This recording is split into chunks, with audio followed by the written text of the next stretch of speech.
तो last episode के and पे हमने देखा था कि नोमान जो था अपनी तलवार लेकर जाकर दीवार के ऊपर खड़ा हो जाता है ताकि वो दरवाजे को तोड़ सके। उसके पास बची कुछ ही एनर्जी बची होती है और उसी के साथ ही वो मार्शल आर्ट्स की टेक्निक को यूज करते हुए दरवाजे को तोड़ने वाला है। जबकि नीचे से बारबेरियंस जो होते हैं वो एरो मांग रहे होते हैं ताकि जल्दी से उसे निशाना बनाकर नीचे गिराया जा सके। लेकिन नोमान जो होता है वो सोच रहा होता है कि मुझे लगता है कि बहुत ही जल्दी वो लड़का यहाँ पर आ जाएगा और उसके लिए मुझे दरवाजे को ओपन करना ही होगा, चाहे कुछ भी हो जाए। मैं अपनी तरफ से तो यहाँ पर पूरी कोशिश करूंगा। फिर ये उस लड़के के ऊपर डिपेंड करता है कि वो लड़का बेखा यहाँ पर आता है या नहीं, और साथ ही वो अपनी तलवार उठाता है और वहां पर उस दरवाजे के ऊपर अटैक कर देता है। जब वो तलवार उठाकर दरवाजे के ऊपर अटैक करता है तो वहां पर एक जबरदस्त धमाका आता है, दरवाजा जो होता है वो टूट जाता है। जबकि दूसरी तरफ से दिखाते हैं कि हमारा बेखा और उसके साथी जो होते हैं आगे की तरफ बढ़ रहे होते हैं, लेकिन रास्ते में उनके ऊपर अटैक हो जाता है जिसकी वजह से उसके काफी सारे सोल्जर्स वहां पर मर रहे होते हैं। तो वाइस कैप्टन कहता है कि ये क्या यहाँ पर क्या हो गया, क्या मिशन फेल हो गया है? अगर वो लोग यहाँ पर से गुजर कर ही नहीं जा पाए तो फिर दरवाजा कैसे ओपन होगा? हम सभी लोग तो यहाँ पर रास्ते में हमारे पास अटैक हो गया, हम लोग आगे नहीं बढ़ पाएंगे। तो वो अपने कैप्टन से कहता है कैप्टन हमें वापस जाना होगा वरना सभी लोग यहीं पर मारे जाएंगे। तो बेखा जो होता है वो भी अपने आसपास देखता है कि उसके सोल्जर्स वाकई में वहां पर मर रहे होते हैं, काफी सारे सोल्जर्स पहले मर चुके हैं। तो हमारा बेखा कहता है कि हम लोग यहाँ पर इस तरह से मर नहीं सकते। क्या यहाँ पर हमारे बारे में किसी ने इन्फॉर्मेशन को लीक किया? क्या किसी ने पहले से इन लोगों को बता दिया था कि हम लोग इस तरफ से अटैक करने के लिए आने वाले हैं? तो वाइस कैप्टन उसे कहता है कि जल्दी से कोई फैसला ले, हम लोग यहाँ पर मरना नहीं चाहते। तो इसी के साथ ही हमारे बेखा को पीछे से धमाके की आवाज आती है, यानी कि वो लोग कामयाब रहे, उन्होंने यहाँ पर ये कर दिखाया। तुम्हारा बेखा कहता है कि वो देखो मुझे लगता है कि दरवाजा टूट गया है, हमारी डेथ स्क्वाड ने अपना काम कर दिया है, हमें यहाँ पर से आगे की तरफ बढ़ना ही होगा, चाहे कुछ भी हो जाए। हम लोग उन्हें मरने के लिए वहां पर कैसे छोड़ सकते हैं? तो वो उसे कहता है कि सभी लोग मेरे पीछे आना, मैं आगे जा रहा हूँ, तुम सभी लोग यहाँ पर अपने आप को बचाकर यानी कि सभी स्क्वाड को लेकर फार्म बनाओ और फॉर्मेशन बनाकर आगे की तरफ बढ़ो। तो बेखा जो होता है वाइस कैप्टन से कहता है कि मैं चाहता हूँ कि इन सभी को इग्नोर करो, ज्यादातर लोगों को जो मरते हैं उन्हें मार डालो, जो बचते हैं उन्हें छोड़ दो और आगे की तरफ बढ़ो। और बेखा खुद अपना घोड़ा लेकर बड़ी तेजी के साथ भागता हुआ आगे बढ़ जाता है। दूसरी तरफ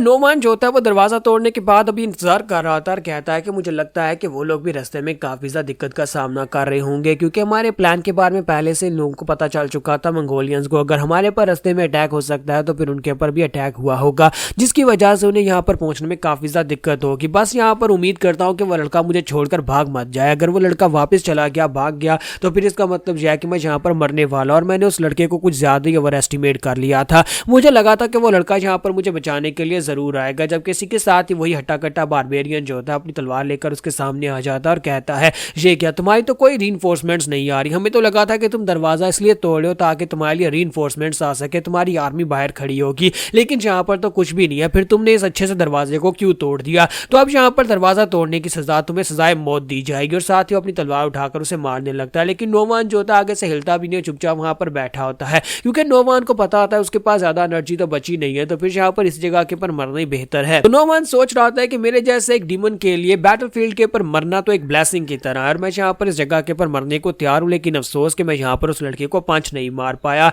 जब किसी के साथ उसे पीछे से आवाज आती है, कोई उसे कहता है कि तुमने बहुत ही अच्छा काम किया है। तो हमारा जो बेखा होता है वहां पर पहुंच जाता है और उसे कहता है कि प्लीज माफ कर देना कि मुझे यहाँ पर आने में देर ही हो गई, मैं यहाँ पर पहुंच तो आया हूँ। और इसी के साथ ही वो कहता है कि तुम यहाँ पर क्या कर रहे हो, ये मत कहना कि तुम यहाँ पर अकेले आए हो। तो हमारा जो बेखा होता है वहां पर अकेले ही आता है और आने के बाद उस बड़े हट्टे कट्टे बारबेरियन को भी मार डालता है और साथ ही उसे बचा लेता है। तो उसे कहता है कि वाकई में तुम यहाँ पर अकेले आए हो? तुम्हारा बेखा उसे कहता है कि हाँ मैं यहाँ पर अकेला आया हूँ, बाकी की फोर्सेस अभी पीछे हैं। तो वो कहता है तुम्हारा दिमाग तो नहीं खराब हो गया, अकेले यहाँ पर आकर तुम क्या ही उखाड़ लोगे, जबकि मैं यहाँ पर अकेला कुछ नहीं कर पाया, तो तुम यहाँ पर अकेले क्या कर लोगे? तुम्हारा बेखा अपने घोड़े से उतरता है, अपना भाला उठाता है, वहां पर जाकर उन लोगों को मारना शुरू कर देता है और कहता है क्या तुम्हें वाकई में लगता है कि मेरे अकेले यहाँ पर आने से कोई फर्क नहीं पड़ता? जबकि नोमान भी उठकर खड़ा हो जाता है और कहता है कि अच्छा ठीक है, मेरा काम तो यहाँ पर पूरा हो चुका है ना, तो क्या मैं यहाँ पर से जा सकता हूँ? तुम्हारा बेखा उसे कहता है कि हाँ तुम्हारा काम तो पूरा हो चुका है, लेकिन अगर तुम यहाँ पर थोड़ी बहुत और मदद करते हो तो फिर तुम्हें एक्स्ट्रा रिवार्ड मिल सकता है। तो वो कहता है कि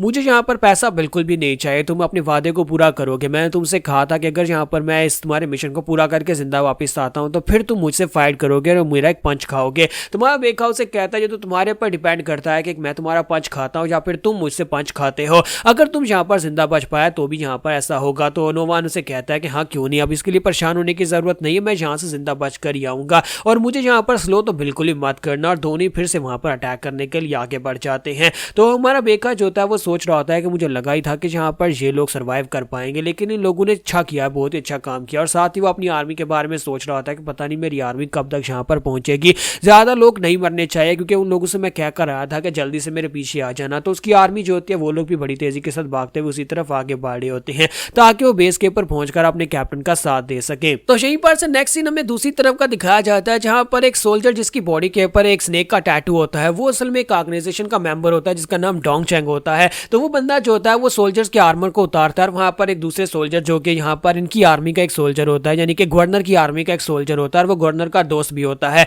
तो यहाँ पर वो उसके स्नेक टैटू को देखने के बाद कहता है कि तुम तो डोंग चैंग से हो, डोंग चैंग का कोई यहाँ पर क्या कर रहा होगा, ऊपर से तुमने हमारी आर्मी की यूनिफॉर्म क्यों पहन रखी है। तो इसी के साथ ही वो आगे बढ़ता है और उसे कहता है कि मैं चाहता हूं कि तुम इल्जोंग इल्वान को मार डालो, यानी तुम गवर्नर को मार डालो। तो ये बात सुनने के बाद वो सोल्जर उसे कहता है कि तुम्हें ऐसा क्यों लगता है कि तुम यहाँ पर आकर मुझे इतना कहोगे कि मैं अपने सुपीरियर को मार डालूं और मैं अपने सुपीरियर को मार डालूंगा। तो सोल्जर उसे कहता है कि तुम्हारा ये ऑपरेशन तो वैसे भी फेल होने वाला है। लॉर्ड जैंग मासू को इस बारे में पता चल चुका था और उन्होंने यहाँ पर बारबेरियंस को पहले इस बारे में इंफॉर्मेशन दे दी हुई है, यानी कि वो सभी लोग जो कि इस मिशन का हिस्सा हैं वो सारे के सारे तो मरने वाले हैं। इस वक्त अगर तुम अपनी जान बचाना चाहते हो तो तुम्हें जैंग मासू का साथ देना चाहिए और हमारा काम करना चाहिए, तभी तुम बच पाओगे। इसी के साथ ही वो सोल्जर कैप्टन उसे कहता है लेकिन मैं अगर यहाँ पर गवर्नर को मार डालता हूँ तो फिर मुझे इससे फायदा क्या होगा, क्या सिर्फ और सिर्फ मेरी जान बचेगी या फिर मुझे इससे कोई और फायदा भी होने वाला है। तो डोंग चैंग का वो बंदा उसे कहता है कि अगर तुम गवर्नर को मार डालते हो तो फिर अगली गवर्नर की पोजीशन तुम्हारी होगी, तुम गवर्नर की जगह के ऊपर नए गवर्नर बन जाओगे।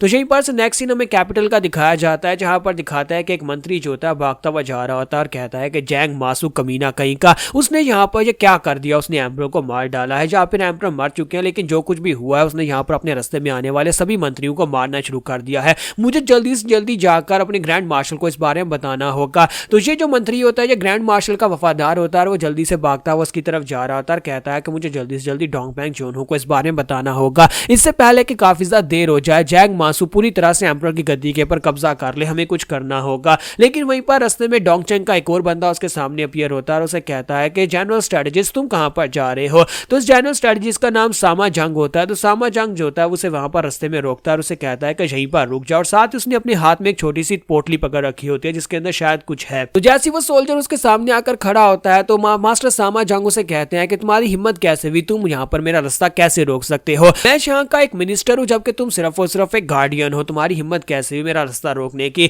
जब किसी के साथ ही वो डोंग चैंग का बंदा जो होता है वो सोल्जर उसके सामने वो उस पोटली को फेंकता है और उसे कहता है कि मास्टर ने तुम्हारे लिए एक गिफ्ट भेजा है, यानी कि मास्टर जैंग मासू ने तुम्हारे लिए यहाँ पर एक गिफ्ट भेजा, जरा खुद इसको खोलकर देखो तो सही। तो मिनिस्टर सामा जंग जो होते हैं जैसे वहां पर उस पोटली को खोलकर देखता है तो उसके अंदर एक सर पड़ा होता है जो कि उसके अपने बेटे का होता है। तो वो वहां पर रोना शुरू कर देते हैं और कहता है कि गोंग डियोआक ये मेरा बेटा है, तुमने क्या किया कमीने कहीं के। तो इसी के साथ ही सोल्जर उसे कहता है कि ये कमीना भी यहाँ पर हमारे सीक्रेट्स को लीक कर रहा था, मास्टर जैंग मासू का साथ देने की नौटंकी करते हुए यहाँ पर गवर्नर और साथ में ग्रैंड मार्शल को इन्फॉर्मेशन बेच रहा था, यानी उनको इन्फॉर्मेशन दे रहा था। तो हमने यहाँ पर इस चूहे को पकड़ा और इसको मार डाला और बाद में पता चला ये तो तुम्हारा बेटा है और अब यहाँ पर तुम्हारा भी यही हाल होने वाला है। जो भी जैंग मासू के खिलाफ जाएगा वो सभी लोग इसी तरह से मरने वाले हैं।